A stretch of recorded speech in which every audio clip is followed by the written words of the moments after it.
Good evening to every one of you, my liberated listeners today. We are so excited that you are joining us this evening. Why don't you come on in, grab your neighbor, grab your friend, grab a young person, someone who is interested in the college experience. Tonight, we are talking all about college. That's right, family. It is College Conversations Night, and we have a phenomenal lineup for you this evening. But before we dive in and I begin to introduce you to our phenomenal panel of guests, I'd like to just let you know about some of the wonderful things we have in store for you over the next few weeks. Next month, the month of April, which happens to be one of my favorite months of the year. And if you've been watching, if you've been listening, you know that April is the month of my birth. That's right, April 15th. I'm going to need a celebration for my birthday. But to all of you that are joining, April is also Sexual Assault Awareness Month. And we began our Living the Liberated Life series on April 16th of 2020.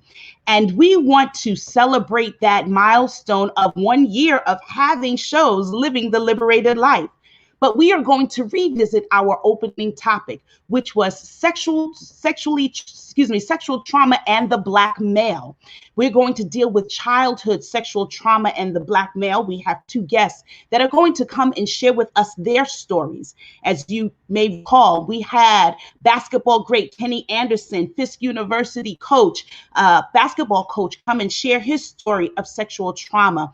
And this year, we're not going to keep it to ourselves. We want to keep the conversation going. So we have two other brothers that are going to come and share their stories, how it's impacted their lives. And then we're going to have a walk. We are going to do wear teal to heal. Teal happens to be the sexual assault awareness color. And so we're going to be wearing teal to heal on Sunday, the 11th of April. We are going to go ahead and have a walk. We're going to gather together and walk and stride just to bring awareness and let the brothers and the sisters know out there that they are not alone if you have been sexually abused. In addition, we have a sexual assault awareness month candle the scent is called Liberated. That's right, family, Liberated, in a beautiful teal vessel. And we want you to follow us at Liberty Life, because Liberty Life has all of your candle needs as well as tea needs. Well, family, I'm not going to keep you all waiting. As you can see, today I am repping two of my HBCUs. I told you today is going to be all about colleges, right? College conversations. So I'm representing my graduate school, Howard University, Howard School of Divinity. Yay! HU, the real HU. All right. And then I am representing, yes, that big F. I am a daughter ever on the altar from the Fisk University in Music City, USA, Nashville, Tennessee. Yes, this Queens girl went all the way to Nashville to get her roots cultivated with some Southern hospitality. But tonight, we have a panel of guests that are going to share with us where they went to school, but they are representing their own schools, where they work, where they share and impact the lives of young people. So tonight, my very first guest that I'd like to introduce, I'm going to introduce ladies first. I'm going to introduce a young lady. She's not as young as me. She's my big cousin. She's my older cousin. My first cousin, Joanne, is in the building, and she's going to speak to us about college admissions. And then I'll tell you who's coming next. College admissions. Come on, Joanne, let everybody see. Let me get you here. My first cousin, Joanne. Say hello to our guest. Hello, everyone. How are you? It's a pleasure to be here. My name is Joanne Pang. I work in the admissions office at Syracuse University. However, I am a proud graduate of CUNY, City University of New York, Queens College. And I was telling Keisha earlier, had I known before I left Syracuse to come down to Queens that I could have worn college gear, yes, I would have been wearing the Syracuse hat because I normally have one with me. Unfortunately, the hat I brought is not a Syracuse hat, but I'm here just to drop a few pearls. that I've gained over the years at Syracuse University. Wonderful. Thank you. Thank you. And then we have a brother who is in the building who knows all about money, because you know that money matters, right? He even looks like $1 million, family. So I need you to put your hands together and cheer for our financial aid guru, Brother Mark Stevens. Come on, Brother Mark. Thank you, Dr. KJ. It's a pleasure to be here. I'm really thankful for the invitation. Let me also share, I am a product of SUNY School first. I got my associate degree from Dublin Community College in New York, upstate New York. And then I moved over to, you said HU, the original HU.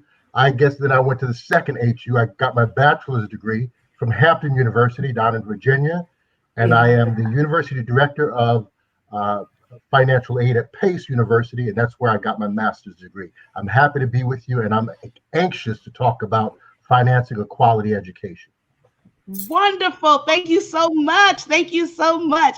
And finally, I could not do this show without having my brother beloved join me tonight. He has allowed himself to be entrenched in the trenches, working in schools and working from Morehouse. Well, he's going to tell you where he went to school, but he has now gone to the pinnacle and become the college presidente. He is the president of a school, of a college. So we're going to get the presidential perspective from none other than Dr. Lester McCorn. Dr. McCorn. Hey, good evening, everybody.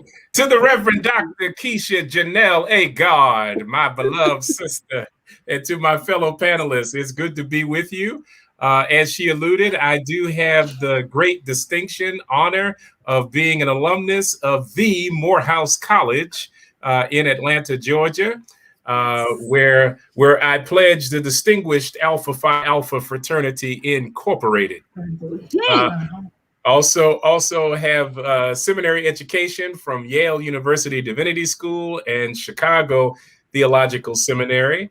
And where I met Keisha at United Theological Seminary in Dayton, Ohio.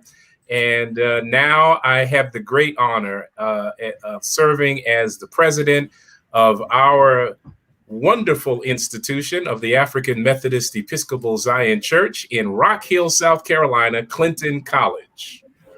Yes. Clinton College in Rock Hill, South Carolina. And that's about how many miles from Charlotte? About 20 miles from, well, less than 20 miles, about 25 minutes from Charlotte. Okay, all right. So that's good to know for all of you that are looking to get away, especially though most of our viewers are from New York City. So I know a lot of young people, particularly now having been quarantined with their parents, are looking for an opportunity to get away. They want to get away. So tonight we want to begin to talk about college acceptance. A lot of young people, as many of you know, most of my ministry has dealt with high school students or young people. And for several years, I have gone on college tours. Year after year after year, I find myself in the month of October on a college tour visiting 14 HBCUs with the alphas from out here in New York. And I started going on that tour as a high school senior. So that is my way of giving back, because I was a high school senior, went on that tour and found my home, which it was Fisk University. And after that, I pledged to myself. I made an oath to myself. I said, when I am finished school and I make it to some level of being able to sustain myself, I will give back by going on college tours and helping other young people. And one of the things that many of our young people are wrestling right now is just this whole process of admissions and filling out college applications. And do I do the Common App? And what about my essay? How important is the college essay? And what about my SATs and my ACTs? And should I have a backup school? Should I do? So Joanne, I know you've heard all of those questions. Can you just speak to us a little bit about the admissions process as it stands in 2021? Okay, thank you very much. So am I speaking in terms of the students who are seniors, or am I speaking in terms of those that are coming behind them, the juniors and the sophomores and freshmen? Well, How do you want to you can start with the seniors and then go ahead and give us a little tidbit for those juniors and sophomores. I think that would be okay. valuable. All right. Okay, good. Thank you very much. So for the seniors, by this point, they all should have applied somewhere because most colleges have already started to release their decisions, good, bad, or indifferent. And most colleges have application deadlines. Some will say, there's an early deadline, there's the regular deadline. Some schools would say you have to apply to them in October, others will say November, but the regular deadline in most cases is either January 1st or February 1st. So seniors, if you have not done that already, you are behind the 8 ball and you really need to get things going. So for the seniors, as I stated, most of them are hearing from their schools that they have applied to at this point. Then they have to figure out, well, where will I plan to enroll or matriculate in, for this coming fall? We know that it was an entirely different year for everyone. And so when we were reading those files, we had to take a really strong look and a different look at that transcript, because we know that not many students were able to do that transition from in-person schooling to the virtual world. And we saw on some of those transcripts that people didn't do well in the spring of junior year. So those are all things that we took into consideration. And pretty much all colleges were able to actually do that. Know that last spring, when all of the testing started to get canceled for ACTs and SATs, test centers were closing at the very last minute, usually like within hours of a test starting. A lot of students were unable to actually take tests. So many schools, many colleges nationwide went test optional for this year for the students that are entering in fall of 2021. Syracuse, where I work, we're one of those schools that went test optional. So it made it much easier for us to actually read files. For the students that are juniors, know that most colleges have already put it out there or will be coming forward with information that many schools will still continue to be test optional for next year, Syracuse being one of those schools. And so, so that is one barrier that has been removed, because in many cases, we know, particularly for our students of color that may be attending less funded schools or are in school districts that are not as affluent, they don't have access to the same resources. So their test scores tend to be a little bit on the lower end. So with that being removed, the playing field has been leveled in terms of grade point average and so on. So when a student submits an application to college, whether they're using the Common App, and I believe there's one out there called the Coalition. I'm not very familiar with it, so please don't ask me questions about it. All I'm familiar with is the one that my school uses, the Common App. There is a supplement that many colleges will have. But when we're reading the application, note that we look at how students answer questions. We want you to be as thorough as possible. Give us as much information because we want to know a lot about you. Your essay or personal statement, that is where we want you to tell us something about you that we will not be able to find out by reading the rest of the application. We know you all have parents and grandparents, and in some cases we'll see how many siblings you have. But when we're looking at the transcript, for example, if your grades dropped during during junior or sophomore year, we will look at your counselor letter. If your counselor doesn't mention it, we want to know, well, what happened? Because when we're looking at transcripts, we look for consistency in terms of academic performance. So is this essentially a B student from 9th grade all the way through senior year? Because there are students who perform consistently at the same level. There are students that have that upward trend where 9th grade, they start off with about a C average, 10th grade, it goes up to a B, junior year, it goes up to an A. So they have that upward trend. Then on the flip side, we see the opposite. Somebody starts off here with an A average, and they start taking a nosedive. So we're looking at all of these different transcripts. There are transcripts where they have what I call peaks and valleys, where the grades going up and down, up and down, up and down. So we want to know what is happening in your life. What was happening? Was it, in today's world, a lot of students wrote about how COVID affected them, how it disrupted their lives, especially when parents were happened to be working hourly jobs, and those jobs, their hours got cut, so everybody was home. There's students who have written in their essays and told us they had spotty Wi-Fi, so so it was very difficult for them to actually learn in that case. There are families, who struggle. There are students who have written to us, and written in their essay that if you look on my transcript, you see that my grades dropped, during freshman year, or I started off because I didn't know what I was doing as a freshman. I didn't realize that I can ask for help. And then once they started asking for help, then the grades started going up, or started getting tutoring. There are students who will tell us, well, you know what, mom and dad were actually divorcing, and I'm shuttling back and forth between two homes. That has an effect on a student's academic performance. Getting sick.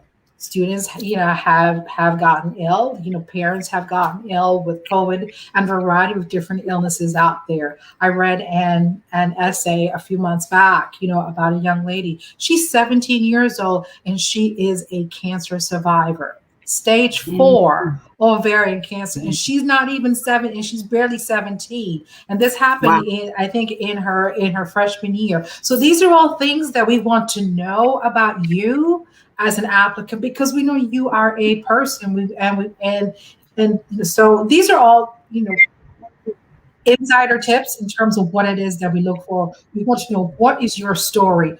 What makes you different from all the other applicants out there? Because I was able to advocate for this student during the application process, and I told our SHAPE team, do not put her on the wait list. Do not put her in. She needs to be here on this campus, because she talked about her goals and dreams. So that's another thing that students need to actually do. Get comfortable with sharing your goals and dreams, no matter how far-fetched they are, because you may tell a friend, you're like, yeah, but what are you, nuts? That's never going to happen. Tell us that. Tell all the colleges, because you never know what resources are available at different colleges and universities. You don't know what faculty member might be working on that very same project. And say, hey, you know what? I'll have you come in and you can do some research with me. So those are all things that really stood out. That these are things that we look at when we're reading the application. The other thing, for the parents that are in the audience, one thing I will encourage all of you to actually do is to get in touch with your child's counselor, or college advisor, college counsel, whatever that terminology is at your school, and request a copy of the school profile. Many of you may not be aware of this. A profile? What's a profile? A profile tells college admissions officers a lot about the environment that the student is learning. Because keep in mind, there are thousands of high schools nationwide, and when these transcripts come in, we have to figure out, so what is the grading system here? So a profile tells us, whether it's a large public school, a small private school, what your average test scores are, where students from that school typically wind up going to college. But most importantly, it tells us what the academic resources are at the school. Does the school offer honors, AP, gifted and talented, international baccalaureate courses?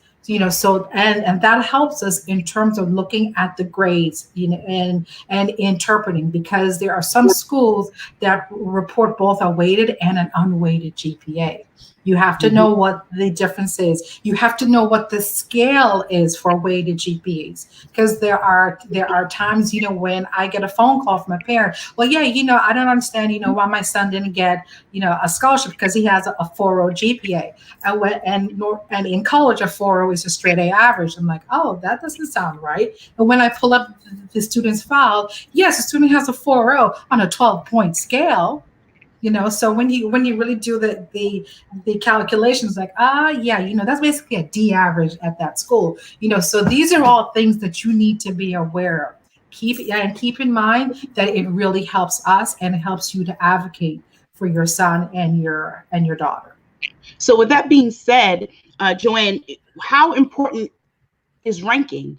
So many students say, oh, I'm the valedictorian, or I ranked number such and such in my graduating class. How important is that when an admissions counselor is looking through the applications? How important would you say that is?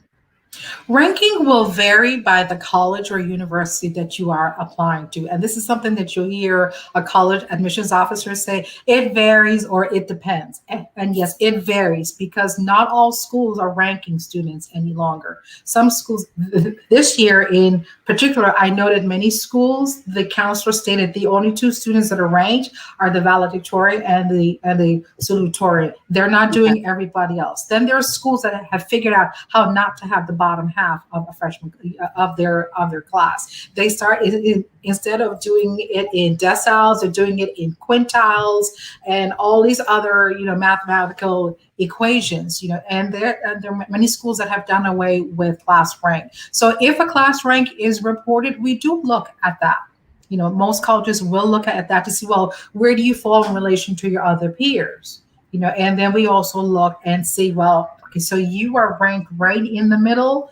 And so so what have you taken, in relation to all of the honors and the APs and so on that are offered at your school? We want to see how students have challenged themselves. Keep in mind that when we're looking at transcripts, for those of you who have younger children, or if there are any younger students that are in 9th and 10th grade in the audience, and you're thinking, oh, well, I guess I should be taking a lot of the honors and AP classes that are offered. Feel free to go ahead and do that, but I'm going to caution you and say this. Take honors and AP on the more challenging courses in the classes that you are strong in. Granted, it looks good when we open up a transcript and see all H's for honors and the AP and the IB and all the other abbreviations. But if we see that, in 9th grade, you didn't take any of those and you were horrible in math or science, and you still kept taking all the honors and APs, and instead of getting C's, you started getting D's. That doesn't look good, because that also brings your grade point average down. So make sure that you take the more advanced classes in your strongest suits. So if you are a prolific writer and reader, and you know how to do it, take the AP English. Take all the PUSH. Which is AP US History, all these other classes. Take those advanced classes in your stronger areas. Wonderful, wonderful. And one more question for you, Joanne, and then we're gonna talk about what happens when we get there.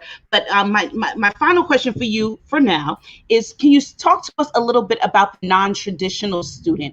We have some persons that are not able to go to college directly from high school. There's some that life happens, right? And they needed to take a year. They have to do some other things, go to the military, just things like that. So are there different criteria for those students? Are they looked at a little differently? In most cases, yes, they are looked at differently, depending on how big that gap is from when they graduated or left high school to when they're actually applying to high school, and what have they done in between. How did you fill that gap? So it's like a sandwich. What is your filling? How did you do that? So yes, we understand that there are some students who start families early, and so they couldn't go to college right away. They had to work and save money, pay bills and be parents and so on. So we understand that. There are students, that are applying to college because their parents felt that they weren't mature enough or didn't do well enough in high school to go to the college. And mom and dad would say, look, I'm not paying money for you to just go there and party. You need to go into the military. I heard that song. Yes. Yeah. So yes. So there are colleges that are accepting students from the military, and Syracuse happens to be one of them. Syracuse is actually ranked as the #1 yellow ribbon school because of the fact that we're very receptive to students coming into us from the military, because it dates back all the way to the end of World War II, where we were one of the first colleges to accept GIs when the war ended, hence doubling our enrollment. But for the most part, yes, those are all things that we take into consideration. There are folks who didn't graduate from high school. They have to get GEDs, so we're looking for a certain score on the GED, and we have a designated team that actually reads those applications. We have students who will start college and then stop and take a year off or 2 years, and then they'll go back and they will take maybe a semester or two, and then they would stop.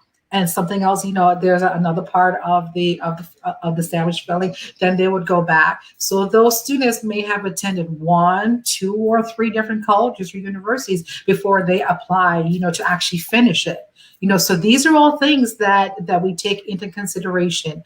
But what it boils down to is that no matter what your starting point is, that we know that you have an end goal in mind. So we're glad that everybody's looking to persist and graduate, because this is what all 3 of us are here. This is what we're all about, in terms of making sure that our students can get in. Once they get in, they have to be able to do well academically. A lot of them are going to need financial help. Brother Stevens will definitely, talk more about that, but for the most part, yes, all colleges are looking at non-traditional students. And we're also looking at folks, who may have earned a degree in one particular field. They've been in the workforce, and now with COVID, they got laid off.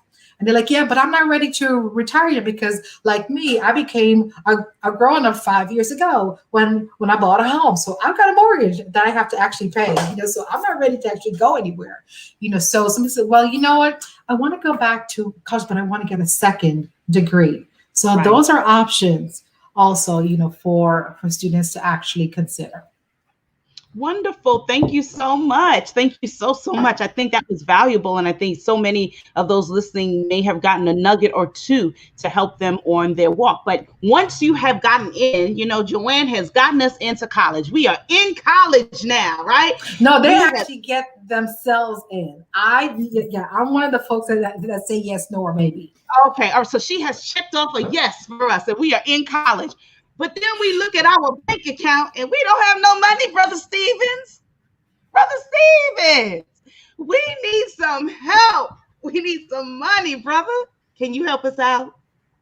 Yes, ma'am. First, let me just thank Dr. Fang for all the information. Joanne Fang for all the information she shared.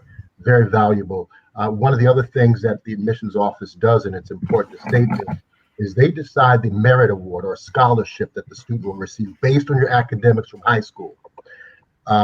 After the merit award, many of us need some additional assistance. The first step that I recommend for every student, every parent to take is to complete every year the free application for federal student aid. It's called FAFSA for short. As the name implies, it's free. There's no fee attached to it. It just means you have to spend a little bit of time. The form is virtual, it's on electronic. Complete that form and submit it. List all the colleges that you're interested in. And what will happen is once you've completed that form, you've been admitted. Sister Fang has made that decision to admit you. The financial aid office will send you an award packet listing all of the aid that you're eligible for. So the merit award that the admissions office offered, we're going to also couple that with any grants. And whenever you see or hear the word grant after a fund, whether it comes from the federal government, from the state, from the college, from an outside agency, that's free money. It's money that does not have to be repaid. We want plenty of that. So you want to consider the grants that are offered to you, the scholarship, and we'll also round out the package with student loans, federal parent loans, work study if you're eligible. It's super important, and I can't emphasize enough, completing that free application for federal student aid every year. About 80% of the colleges and universities nationwide rely solely on that form in order to award everything that they have, not only from the federal government, not only from the state, But the institutional funds, they base it on the results from that FAFSA. In 2018, the high school graduating class of 2018 left $2.6 billion of free money, grant money on the table because they did not complete that FAFSA, that free form. So I can't stress enough, start with that form, complete it, and then wait for the financial aid office to communicate with you what you're eligible for, all the different types of aid, scholarships, grants, endowment awards from the institution, need-based awards from the institution, state aid, and also work study and loans and student and parent loans. It's important to also note the scholarships that are offered to you by the admissions office. The financial aid office is usually the department that maintains those awards. So in order to keep that scholarship for year 2, year 3, and your senior year, you must meet academic progress requirements. There will be outlined on that scholarship contract that you signed. I have to maintain full-time enrollment, 12 credits a semester usually, at least. I have to maintain a 2.0 or a 2.5 or 3.0 in order to keep this scholarship year over year. You are a student first. I pledged Alpha Phi Alpha as well, but my grades came first. You have to dedicate yourself to those books and meet the grade so that you can keep that aid moving forward in your sophomore, your junior, your senior year.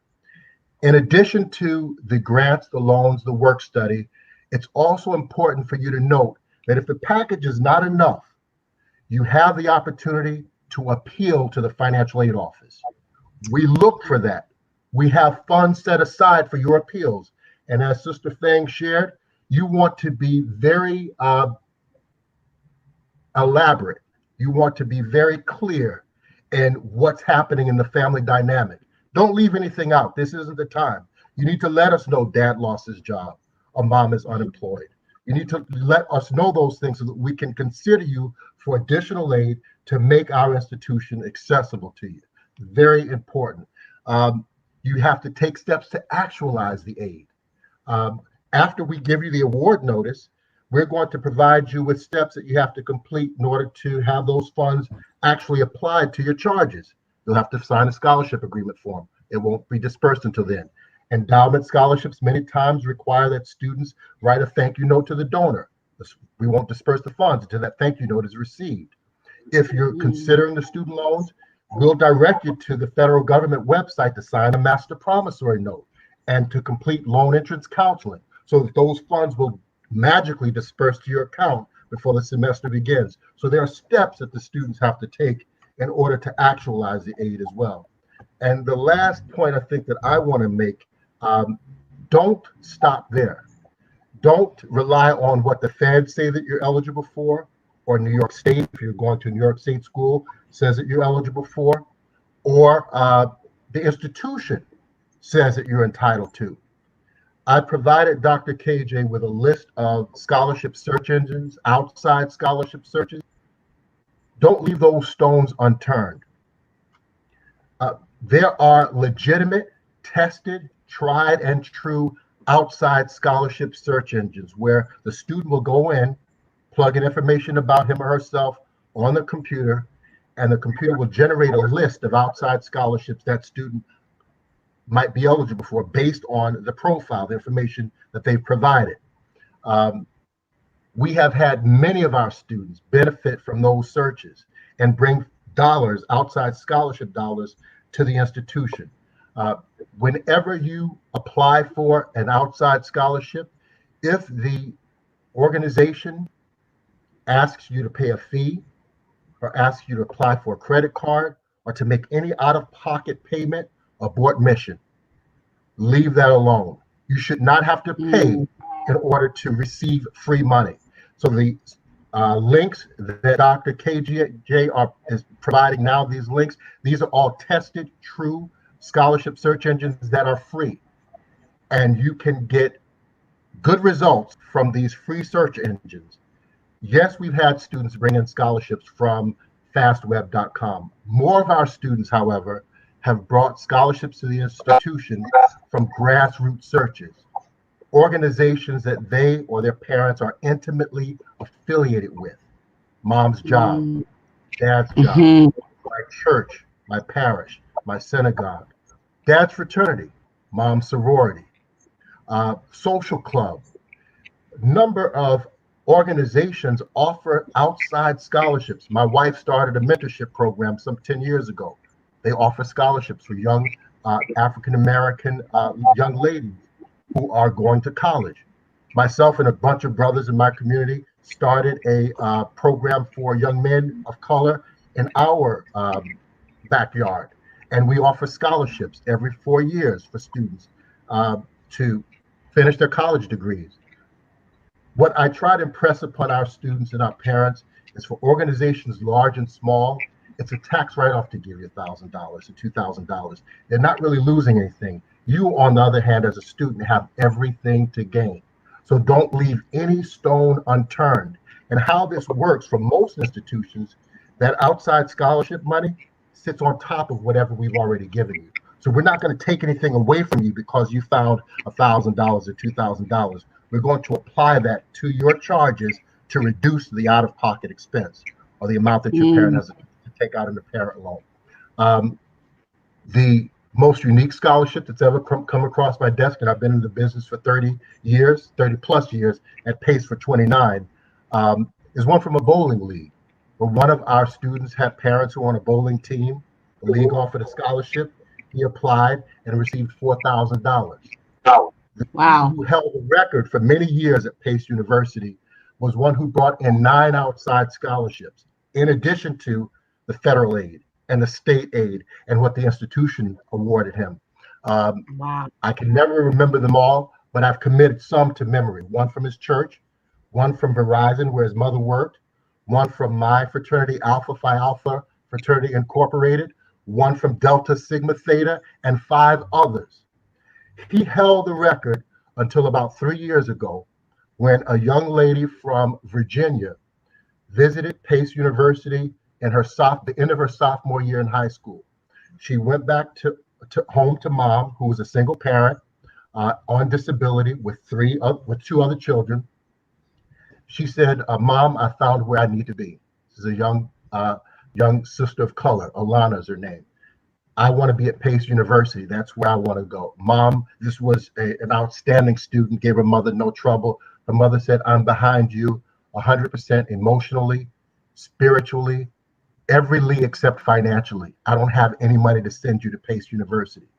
What this young lady did is, this is from her mouth, because I had to meet with her and see how she handled all of this. Her junior year in high school, she applied for an outside scholarship every day of her junior year of high school. Wow. She did it. It became a routine, just like brushing her teeth. She didn't let the sun go down until she applied for a scholarship from somewhere. Generic, some of the ones that Dr. KJ posted, she applied to those organizations, through those organizations. But she also applied at local Baptist churches in her community in Virginia. Again, like brushing her teeth, made it a routine. And that's a very rigorous, very driven young lady.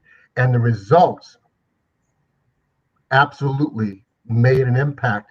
She brought to Pace University $150,000 in outside scholarships over 4 years at Pace University. Her mother didn't have to take out a parent loan. She didn't have to take out a student loan because she had federal aid, because mom was on disability, so she got grants. She got a scholarship from Pace University, and she got all of this money each year from these outside agencies that allowed her to graduate with honors from this institution. So I say that to say, don't leave any stone unturned. There are opportunities to finance your education. You know, one of the things, about this particular student, I think I have a little feedback. 1 second. To your point about this particular student, I've been telling some of the young people that I work with, during COVID, many of you are home and you're saying you're bored, right? And this is an ideal opportunity for you to just write. I've been telling you, just write your college essay. Let me look over it. Let another adult in your life read over it. So when you're ready to apply, you already have your essay ready because you have taken advantage of that downtime. And so many of our young people, look, I have Instagram, I have Facebook, I have those things too.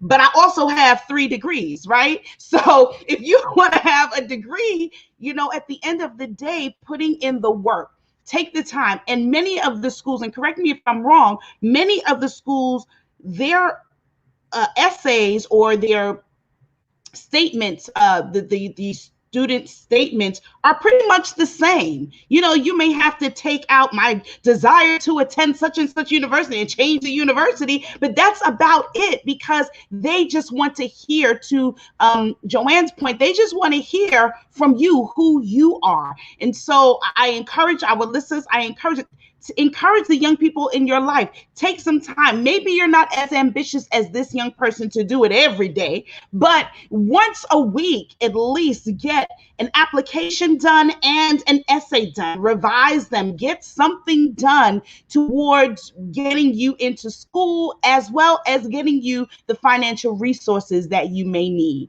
So, Brother Stevens, I do have another question for you. You've spoken to us about grants, about scholarships, about loans. I'd like to know, what is available for the upperclassmen or the graduate students?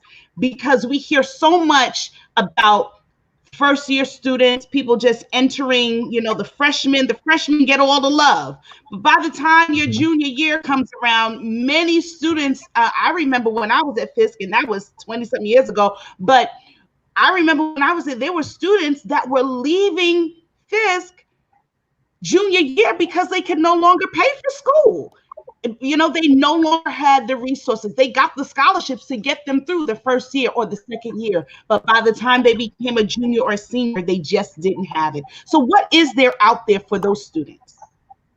Thanks, Dr. KJ. The first thing is, most institutions, when they offer a student a merit award, those merit awards are typically for 4 years, not just for the first 1 or 2 years. So what you get from the institution typically will follow you for 4 years, provided you meet the criteria in that contract, that you keep your grades up, the QPA requirement, the full-time enrollment every fall, spring semester. So that's number one. So your merit award, you definitely want to do everything it takes to keep that funding. That's number one. The FAFSA form every year absolutely is important, because in year one, the family dynamic might not have been as bleak as it is in year two. In year one, maybe you were the only one in college. Year two, your kid's sister or brother's in college. Right. That means that you will qualify for more aid, because there's more money going out now from mom and dad's pocket. All of that is taken into this equation of the fact that we use, the formula that the FAFSA uses. So that's the other thing to bear in mind. The third thing, and I tell students all the time, there's more than one way to skin a cat. If you're living on campus, consider applying for a resident assistant post or position. Mm-hmm. They won't give that to you your freshman year, but after your freshman year, if your grades are up and you don't have any infractions on campus, and you keep your nose clean and your head up, and you apply and you meet the deadlines, you get involved on campus, those are the people that they're looking at to represent the rest of the workforce at that institution. And 9 times out of 10, the compensation is free housing, right, and free meal plan. And that won't take away from the scholarship that you got from the institution, or the grant that you got from the institution, or the federal grant that you're getting from the federal government, or the state aid if you're in state and you're getting state aid. This is a supplement. So this kind of reduces the out-of-pocket expense for mom and dad. That's one of the things to look at, and I cannot stress enough keeping the grades up. At Pace University, we offer endowment scholarships, and our endowment scholarships, many of them are set aside for our upperclassmen, Dr. KJ, sophomores, juniors, and seniors. But in order to position yourself for one of those endowment scholarships, you have to demonstrate some level of financial need, and you have to have at least a 3.0 QPA. And if you get that, then we'll give you an endowment scholarship to supplement your merit scholarship that we will renew for every year until you graduate. Schools don't gain from students not being retained. Schools suffer when, in that scenario that you just shared, Dr. KJ, where we have them the freshman year, the sophomore year, but junior year, they leave us. That impacts our funding. That impacts our retention rate at the institution and makes the institution look really, puts us in a bad light. So our goal is to have you not only start with us, but complete and graduate. So the school, once we invest in you and we admit you, we want you to stay the course. There are opportunities that are available, and don't let anyone tell you otherwise. And if you find yourself after your freshman year in a hard spot where you feel like I can't come back sophomore, junior year, you hightail it to the financial aid office. You hightail it to the dean for students, and you tell your story so that we can support you. I tell you from experience, we have funds in our arsenal, in our purses, that we make available to keep you versus lose you. Wonderful. That is wonderful and valuable information. I hope everyone is taking note and will be looking for the Brother Stevens in the financial aid office so that they have someone. I'm sure they have people that love you, that care about you, and want to see you succeed. I think we've been able to see that with both of our presenters so far. And so we've spoken a little bit about admissions. We've spoken a bit about financial aid. Now let's just talk about this overall culture of college life and being in school in the midst of a pandemic, which makes it very different. It's not the college life that many of our young people have thought about. They left home, they went to Fisk, they went to Howard, they went to Morehouse, they went to Spelman, they went to whatever college, they wanted to get away from home. And in the spring semester of their freshman year, many of them were told they have to go home, clean out your dorm room. It's time to go home because we are in the midst of a pandemic.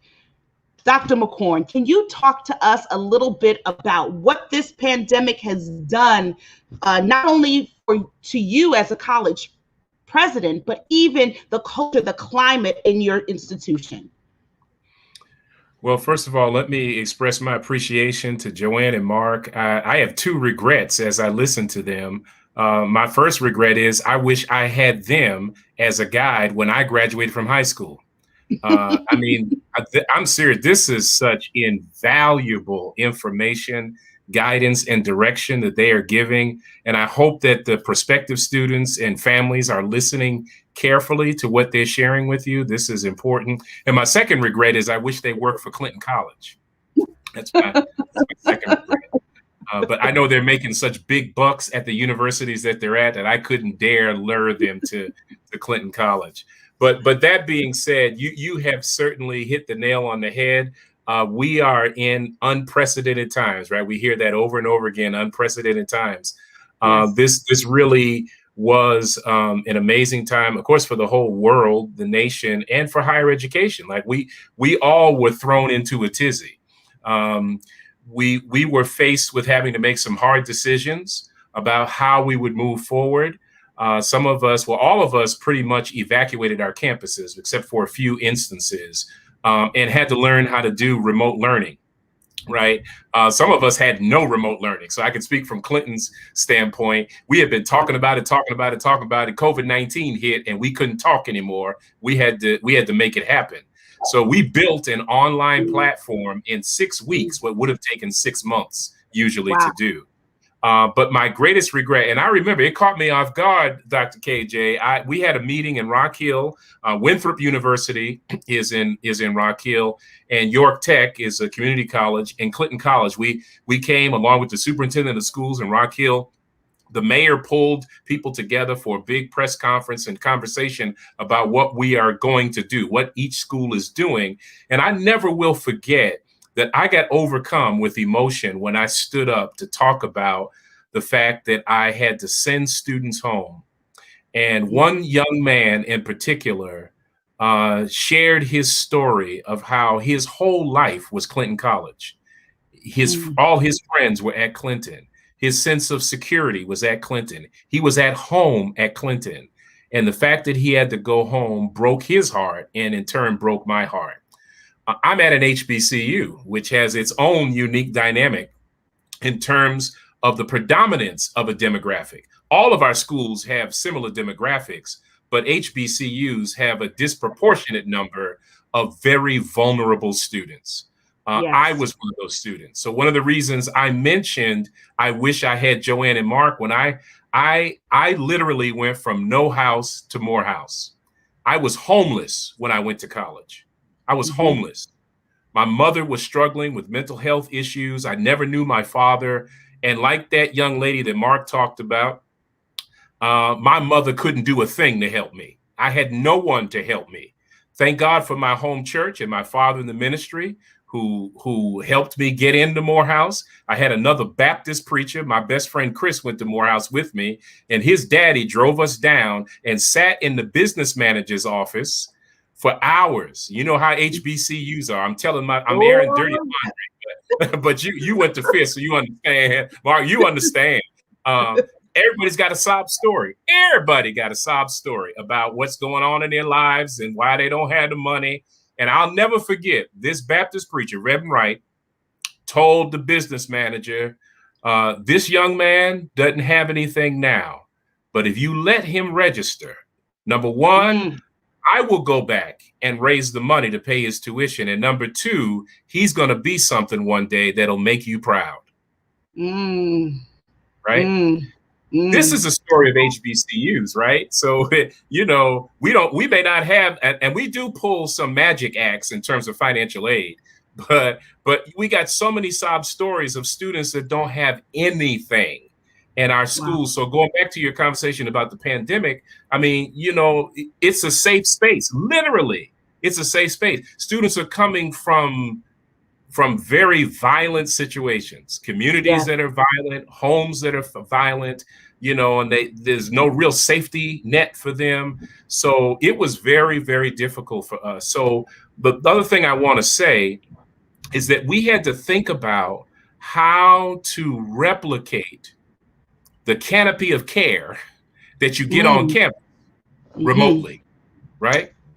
How do you do that? How do you create this love that students need and crave and desire 1,000 miles away, right? How do you do that? So not only did we had to build an online platform for education, we had to build a remote care network, and we had to redeploy staff who normally would be residence hall staff, and we had, this is the other thing about HBCUs, we can get in your face, right? If kids don't go to class, you better believe someone can come and knock on your door and grab you out your room and say, boy, you better get to class, right? I got a couple phone calls. Yeah. I mean, you catch someone in the cafeteria, you can jack them up and say, man, I heard you've been messing up. Or, I got wind of this, because it really is a family network, right? You can't do that remotely. Right? So the people who normally would be involved in student affairs and residential life and campus life and all of that, they had to be very creative, and Lord knows they had to be intentional. I mean, they had to be very, very intentional about reaching our students. So we learned a new set of skills. We learned new technology. We had to be very innovative about how we meet the needs of our students. And Lord knows it's not easy, because the flip side is these students nowadays will ignore you. They won't answer emails. They won't answer text messages. They won't answer phone calls. They can see who's calling them, all of that stuff. So you got to work twice as hard just to get to these students, right? Yeah. So it created a whole nother dynamic. I'll finally say this. We made a decision early on about evacuating the campus and not bringing the students back. One, because we felt it was the responsible thing, because COVID-19, was a triple pandemic. And for students of color, COVID-19 was a tsunami.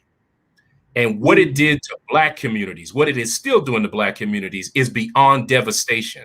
So we could not, in good conscience, open our campus back up again. It just didn't make sense. If we really cared about our students and about ourselves, about our faculty and staff. Man, I have older faculty, all, underlying conditions, all those kind of things.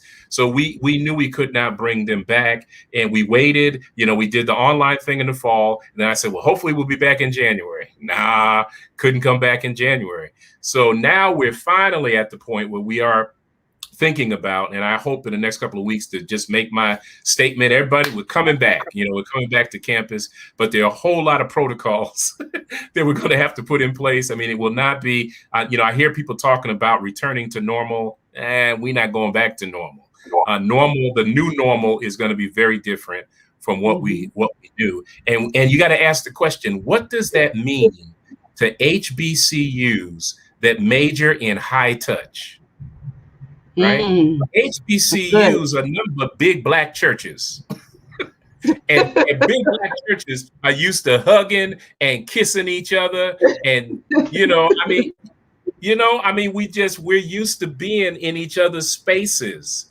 And, I don't know what that's going to look like. We come back to campus. To the point, there's so many students who I've heard talk about, because I know I have 2 alphas on the line, I'm a Delta. We hear about people, wanting to become involved in fraternities and sororities, and how they miss the opportunity to pledge or to be a part of intake, right? You have people that are a part of teams, the athletes, so many athletes are being impacted. They're training at home to the best of their ability, but there's nothing like being with your teammates and being able to build that team mentality and all those things. And so moving forward, I know you already said that you don't foresee it happening in the immediate future. You hope to see it happen in the fall, but what happens to homecoming? What happens, speaking of the HBCU, look, I don't go to homecoming every year, but so many of we get on our social media networks and we say, oh, I'll see you at homecoming. That's a part of the college life, the HBCU life. How is that impacted? What's going to happen? Oh, what are some that's a great question. So it goes along with my last point, right? You're not an HBCU without homecoming, right? Right. Homecoming is a family reunion. It really is. And it's the way we keep our connection, our bonds from generation to generation. It's what we do. It's how we pass it on. It's how I get to see, I went to Morehouse and I didn't understand Morehouse until the alumni came back. That's when I really understood what Morehouse was, to see those men come back and relive their college days, and talk about what Morehouse meant to them and how they're carrying that legacy on wherever they go. And for students to see these guys, it's just, it's overwhelming. It's hard to describe. So to not be able to do that. Yeah. So what many schools have done, like we've, created everything else virtually, people have created virtual homecomings, right? We've become really adept now at this technology. Here we are on StreamYard, right? We didn't know what StreamYard was before COVID-19. We couldn't spell Zoom, right? And all these other things that we're on right now. So we've become pretty adept at this. And you got some people that are just amazing at putting together social events virtually and remote. I mean, think about what DJ Nice did for us, DJ D Nice, what he did for the culture last year by just having these events that people could come on. So I think because Black folks by nature are ingenious people, we're going to find a way to do it. You can't keep us away from each other and from the bonds that we have. So we're gonna find a way to do that. And that's how we perpetuate the legacy and the mission of these HBCUs, is through those kinds of events. Absolutely. Absolutely. Family, I want you all to ask. We have just a few more moments. We are just approaching 1 hour with you all, and we want to open up the floor at this time for any questions that you may have for Joanne, for Brother Mark, for Dr. McCorn. If there's any questions you may have, there's a young person in your life, in your circle of influence. If you are a non-traditional student and you have some questions, if there's something that you would like to share, please feel free. If you are on YouTube, go ahead and put your question in the comments. If you are on Facebook, go ahead. Please don't text message me though, but just go ahead and put it in the chat so that I'm able to reach you and find out what you'd like to hear. And so as we wait and see if anyone has any questions, I know that Joanne, you had something else you wanted to share with us, one other piece you wanted to share with us. Thank you, Dr. KJ. Let me say that as Mark was speaking, I waited to hear everything that he covered. I just wanted to add a few things. There are some colleges and universities that, in addition to you submitting the FAFSA, we're asking you to complete the CSS profile, which is through the College Board. That is not free. You have to pay for that one. But I think you might be able to actually get a waiver depending on your financial situation. But with the CSS profile, it asks more in-depth questions about the family's financial picture, because it gathers information about your income, your assets, and your liabilities. So therefore, financial aid offices like Syracuse and a lot of the other private colleges that are using them, they're able to really see exactly what's happening. And we find that when students submit both the FAFSA and CSS profile, they're able to get a better financial aid package. So that's the first thing I wanted to mention to you. Two more. Also, there is something called RAISE, RAISE me,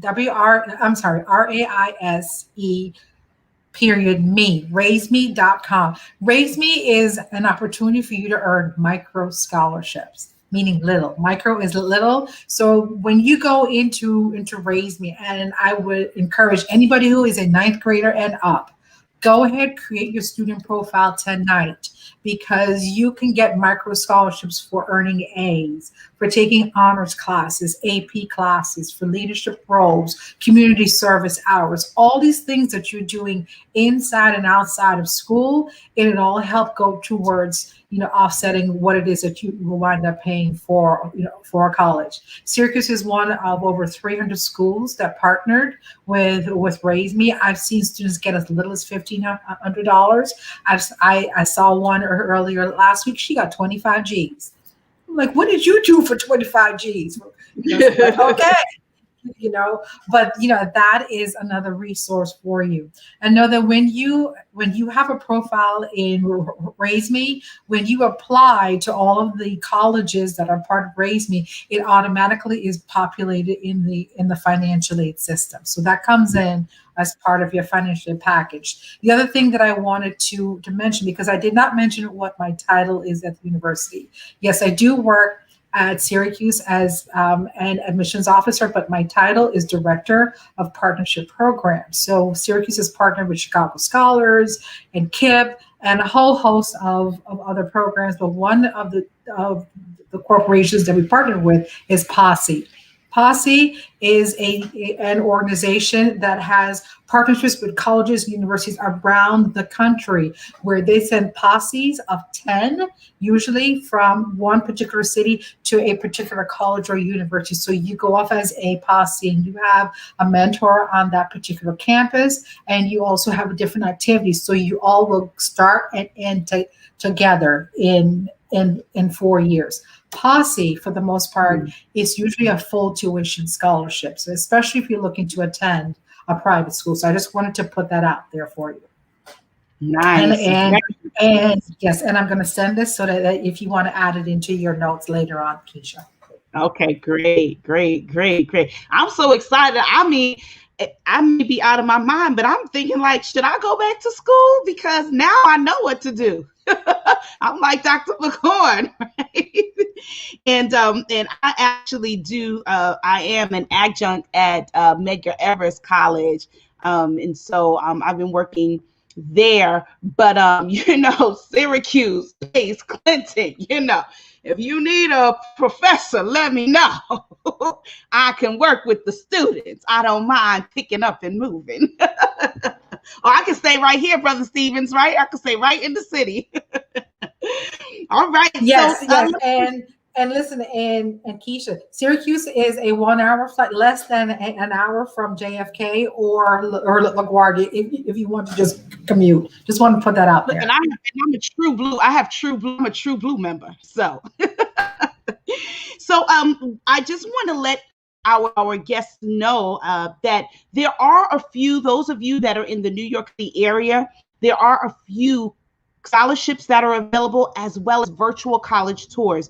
As I mentioned to you before, every year I would go in October with the Eta Theta Lambda chapter of Alpha Phi Alpha Fraternity Incorporated, which they are the Long Island Alphas. They are in their 38th year of their HBCU college tour. And of course, last year they were not able to do it in person, but they did do a virtual tour, and they are going to do another virtual tour this year in October. I do not have the dates, but I want you to stay tuned. I will post information about that. But in the meantime, they do have, I am going to post, if you go over to Alpha Phi Alpha to their site, there is a scholarship. They have scholarships that are available. So you can just go right on over to scholarships, scholarship at longislandalphas.com, scholarship at longislandalphas.com. Their deadline is April 15th. So you need to get those applications in, young people. Make sure you get those applications in for the Alpha Phi Alpha Eta Theta Lambda chapters scholarships, and then the Queens Alumni chapter of Delta Sigma Theta Sorority Incorporated. They will be having their virtual college tour, and I have to get my notes really quickly to let you know what schools will be present, and they will be they have several schools on April 17th and on May 1st. April 17th and on May 1st from 11 a.m. to 1 p.m.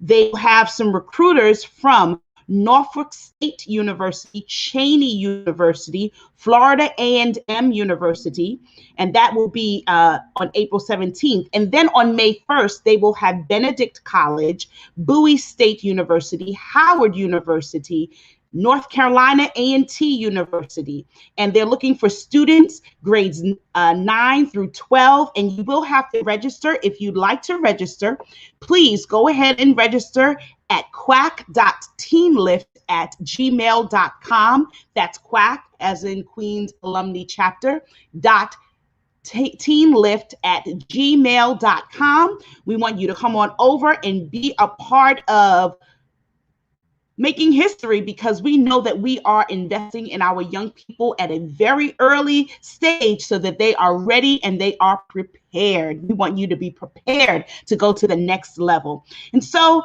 without further ado, we are going to go ahead and ask our presenters for their final liberating thought. Let me just check the stream to make sure we don't have any questions. I don't want to miss anybody's questions. Our audience is not very talkative tonight, but Joanne, will you please share with us your last liberating thoughts, some final notes you'd like to share with our guests? Can I go last, please? Oh, sure. Why don't we, the first shall be last and the last shall be first. Isn't that what the word of God says? Amen. So, Pastor McCorn, excuse me, Dr. McCorn, will you share with us your final liberating thought? Well, I like to push my students all the time, and I talk to them about aiming high. And Benjamin Elijah Mays was the former president of Morehouse College. He was president when Martin Luther King was a student, and Dr. King considers him to be his mentor. And Benjamin Elijah Mays had several great quotes, but one of them was, "Not failure, but low aim is sin." Yes. And many of our young people fail to aim high. Mm-hmm. And I think it is incumbent upon us that have connections to young people and not so young people to set their aims high. You know, you never know where you end up. I was able to go to Morehouse because I aimed high. I had no business going to Morehouse, considering where I had come from and what I've been through. But some people encouraged me to aim high, and Morehouse saw some potential in me. So I close with that thought: not failure, but low aim is sin. That's good. That's rich. Thank you so much, Brother Stevens. Yes, ma'am. Dr. KJ, I want to thank you again for the opportunity to be amongst this group. I've been blessed, actually. And when you mentioned at the start that we would be asked this, the one thing that stuck in my spirit and I couldn't get it out is study to show yourself approved. And I can't shake it. And that is literally my closing recommendation. That's what I shared to my daughter, share with my daughter when she went off to Fisk. That's what I share with her roommate, Kiashe, and so many young people that I come into contact with. We have to be 150% better. We have to do so much more than our counterparts. And Dr. had mentioned earlier about the utopia that we had when we were at the HBCU. That's what it was. But it taught us how to assimilate and to be successful in any vein or any avenue. You know, so I the one thing that has stuck with me based on what everyone has shared is there's work to be done. There's absolutely aid available to you. There are people in the admissions office that are going to support you and that are going to see where you come from and say, you know what, no, I don't want her to be on a wait list. I know her story and I'm going to advocate for her and I'm going to make sure that we admit her. There are people that God will place in your path to help you, but you have to be ready for the help and you have to do your part. And your part is studying to show yourself approved. That's good. That is so good. Y'all make me excited. I don't even want to end it. All right, Joanne, come on and take us home. Bringing up the rear. Actually, my first thought, I had two of them.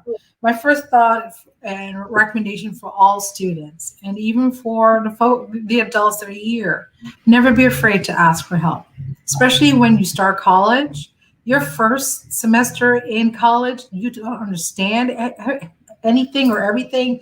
Go to your faculty member, go to the TA, because college faculty don't expect you to come into their classrooms and sit there like a sponge and absorb everything and spit it back out at midterms and finals. They will purposely come into class and give you some wrong information to see if you're keeping abreast of your reading assignments. So make sure that you are staying up on your reading, but always ask for help. And Keisha, I think this might be a topic for another workshop. Don't be afraid to shine. And I say this to you because there are so many students, particularly those of our hue, that get into colleges, particularly on predominantly white campuses, where they experience imposter syndrome. And people will assume that they got in there just because of affirmative action or because they were on scholarship and a number of different reasons. When students of color are admitted to all colleges, but particularly to a predominantly white institution, it's based on their academics. 9 out of 10 times, it's based on your academics. So you have every right to actually be there and outshine everybody else. That is beautiful. That is so beautiful.